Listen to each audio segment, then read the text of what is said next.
Malapit na ang anihan kaya nababahala ang isang grupo ng magsasaka na nalulugi umano sa pagbaha ng imported rice na inangkat nitong 2024. Sagot naman ng Agriculture Department, bumaba ang lokal na produksyon na apektado ng El Nino at La Nina.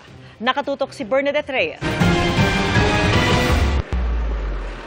Umabot sa 4.7 million metric tons ang inangkat na bigas noong 2024. Ito ang record high o pinakamataas na tala ng inangkat na bigas ng Pilipinas. Bumaba ang ani noong isang taon kumpara noong 2023 ayon sa Department of Agriculture. Ayon sa Department of Agriculture, tumaas ang imported na bigas sa bansa, hindi lamang para punan ng local supply, kundi dahil na rin sa pagpapababa ng rice tariff sa 15% mula sa dating 35%.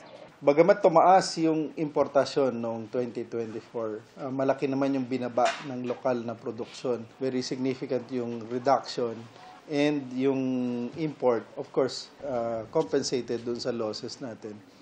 Because of El Nino, yung sunod-sunod na bagyo, La Nina. This 4.7 could also be reflective na hindi na or very limited na yung smuggled rice.